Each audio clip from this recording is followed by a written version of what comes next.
Good afternoon, everybody. Good afternoon. Good afternoon. My name is Joanna Daniel, and I work with adult survivors of childhood trauma and abuse. I help people to heal so that they can show up better in their relationships. And I do that three ways through conferences, courses, and retreats.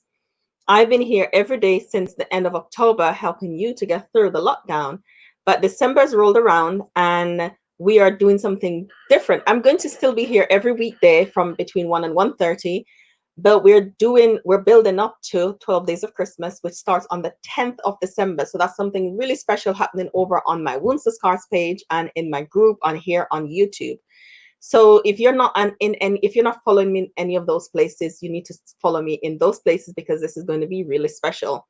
So that's 12 days of Christmas starting on the 10th of December, where I'm doing 12 days leading up to really extra special content just for you to help you get through.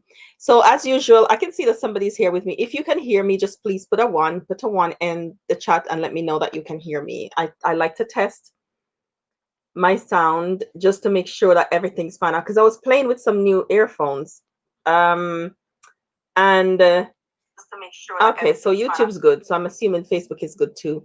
I was playing with some new earphones trying to use technology, but it didn't work for me, so I need some more time to do that. So but I'm here and I'm here to serve. So good afternoon. Thank you for those who are following me over YouTube, for the people who like and subscribe to my channel, and for the people who send me messages. Oh, thank you, Eleanor. Thank you. Right, so you're hearing me. So I'm talking about 3 ways to practice self-compassion. And number one, it's a crisis. Is number one. I should call it the crisis of hope. I should call that. It's because it's a crisis when we can't practice self-compassion, when we can't see the things that are positive and good in us and celebrate those, when we can't sit in good feelings and allow them to penetrate and get through to where it needs to get through to. And as I said yesterday, I'm not talking to you because I've arrived, because we're all growing and learning we're all growing and learning how to celebrate when something goes well, when we have survived something, when we've accomplished something, when something has happened. But instead of that, and this is where the crisis is, instead of celebrating when something is okay and when we've done something well, what we do instead is we move on really, really quickly from it, because we are told and this is where the story is, the narrative we have, the language we have is, we shouldn't be prideful, we shouldn't be boastful, we should be humble and all of that kind of stuff. And because of that, especially as women, we don't sit long enough in this is wonderful, I've worked hard, I've done amazing, this is great. We don't sit long enough in that. And so because we don't do that, we miss out on opportunities to train ourselves to think and to see self in a positive way, because the brain has a preference for negativity. And so it will tend to, if you get 5 compliments and one person says something that even in the slightest is negative, that's the thing that you will dwell on. And so in order for us to practice self-compassion, we have to constantly be training our brains, training our minds to dwell on what is true and what is right and what is just and what is positive. We have to constantly train ourselves to do that. And as somebody said to me this morning, yeah, that takes work. It really does take work, but the work pays off. The work pays off. And as you practice it, and as you practice beginning to see yourself in a positive light, however small the accomplishment is, it's worth celebrating. And it's worth telling yourself a positive story about it. You worked hard. You did a great job. You took time to do this thing and it did work. It's worth you doing that kind of work for yourself, you acknowledging your achievement for yourself, and you telling yourself a positive story around what you do, because otherwise the negative one will take over. And yesterday I talked about how to do repair when we're triggered and we respond in a way that we don't want to respond in, how to do that repair work. And I said that when we find it difficult to do that repair work when we have a negative story, when we have a negative language, when the narrative about self is negative anyway, when those intrusive thoughts are mostly negative, which they are, then we will find it very difficult to do the repair work that is necessary with self. Now, we might not find it so difficult to repair a relationship with someone. If we hurt someone, we might not find it as hard to say sorry to them.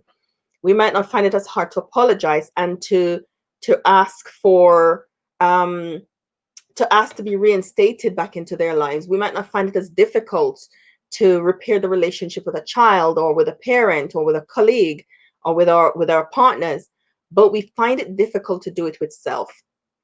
If we make a mistake, we find it difficult to say, you know what, that's okay. You will do it. You will do it. You will learn from this. What can I learn from this, and how can I do this differently?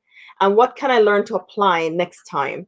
We find it difficult to do that kind of repair work, but it's really, really important that we learn to do that repair work, to let self off the hook, and to even to talk kindly to yourself, to practice that level of self-compassion, to speak kindly to yourself. It really is, it makes a difference with somebody who is healing and somebody who takes a lot longer to be able to heal. The things you tell yourself, the story that you have around it, really, really is important that you do that, that you're able to do that to self. So challenge the story, challenge the long running story. You have a story around everything that you do, all the mistakes, all the challenges, your creativity, the things that you do for fun. You have a story around it. Chances are the story is negative.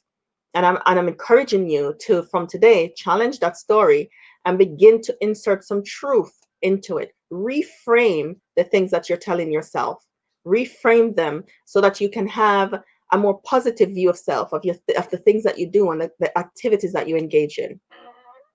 So that's number one. And number two, hope. As I said, there was a crisis with hope, because oftentimes what sells is the negative. If you take any tabloid newspaper and look at the cover photos, how have they phrased the word?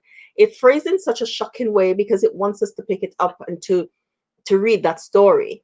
And if you look at some videos, and they call them clickbait, some captions, it's like, "Oh, it's shocking, we want to go see what it is."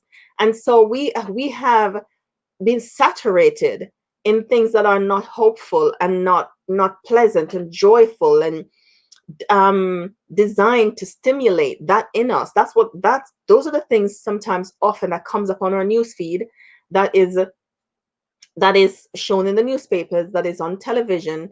That's what sells. And so we're saturated in it. So there's a crisis going on.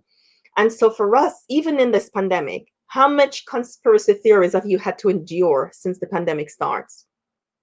Just think about it. How many have you had to endure? That people are sending stuff to you, and the news feed and the news reports, and on and on and on it goes.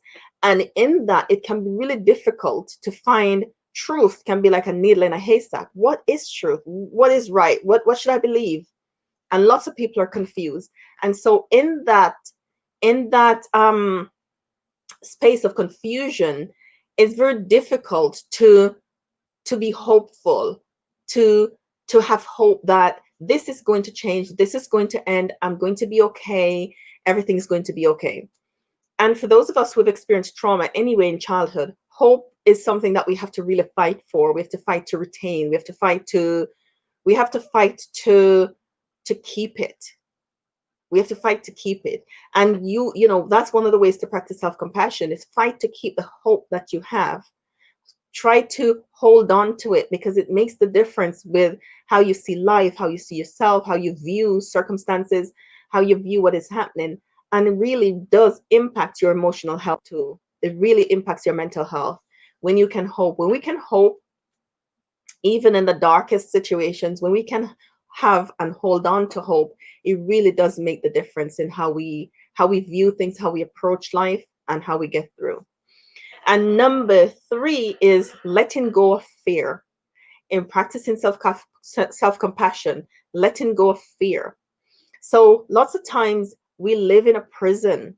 Fear is a prison. Fear is something that imprisons us. And it imprisons us in such an effective way sometimes. It can be really subtle, but very effective, because fear says you can't do it. Fear introduces what if only, you must, you have to. Fear introduces those things in your language, and the more fear, the more you dwell on those subtle things that comes up in your mind, is the more it feeds the fear. And when you're afraid, then you're not using your gifts and talents. You're not sure you have any.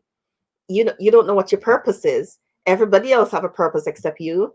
Everybody else is using and living their purpose except you. Everybody is living, as we say, your best life except you. And but when you can challenge fear, when you can challenge, again, I'm going to talk about the story around fear. When you can challenge that, it lessens the fear. It doesn't mean that, because in life we live with a level of stress. Some's good, some's not good. What we don't want is too much of the bad stress to become too much, and then we're not able to cope. So there are things that are going to scare you. And they say do one thing that scare you every day, whatever that one thing is that scare you. Do it every day. Something that's going to challenge you and push you outside of your comfort zone. But we allow fear to cage us in, to box us in, and it means that we limit ourselves. It's we limit You limit what you can do, what you can accomplish, the things that you can get over, the things that you can get past. It puts a cap. Fear puts a cap on that for you. And it's such an effective cap that you don't even challenge it. If you think of the things that you've told yourself that you've not been able to do, and how long you've told yourself you've not been able to do that, fear puts a cap on that for you. Fear will take your joy and everything out of life and stop you from achieving and accomplishing the things that you want to do, even in terms of your relationships. Fear will say, don't talk to this person because, the conflict is so big, you'll never be able to resolve it. Fear will tell you things like that. Fear will make you afraid of your own self, and it will tell you to worry about being afraid. So it really does box you in. So begin to challenge the story that you have around fear. On my webinar on the 6th of December, I'm teaching, and there's still spaces available. The link is above the video, below the video for YouTube, that you can click and learn some more about the webinar. There are replays available, so if you're not able to attend, then you can have access to the replays for life.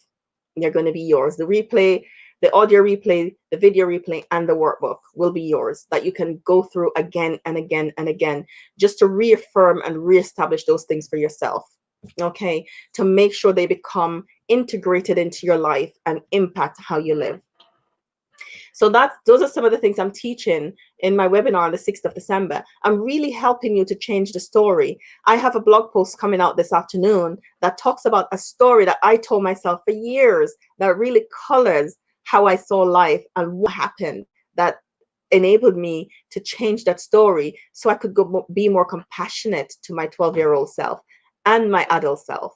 So I want to be able to help you to restore hope, to change that story, to learn strategies to tackle those automatic intrusive thoughts, so that they're not crowding in and taking over, dictating how you live. We don't want them to dictate how we live. You must be in charge of that process. Your full functioning frontal lobe must be in charge of that process, not your emotional brain, where we live, where we're triggered constantly, living in that place of being triggered. And those are the things that is dictating how you live. So if you want to learn more about the webinar, please feel free to send me a message if you want to learn more about it. If not, click the link and I'll see you in the webinar on the 6th of December. I'm also going to be here tomorrow, where I'm continuing this series with you. I'm here throughout the month of December, so join me here every day from between 1 and 1:30. Until then, have a great day. See you. Bye.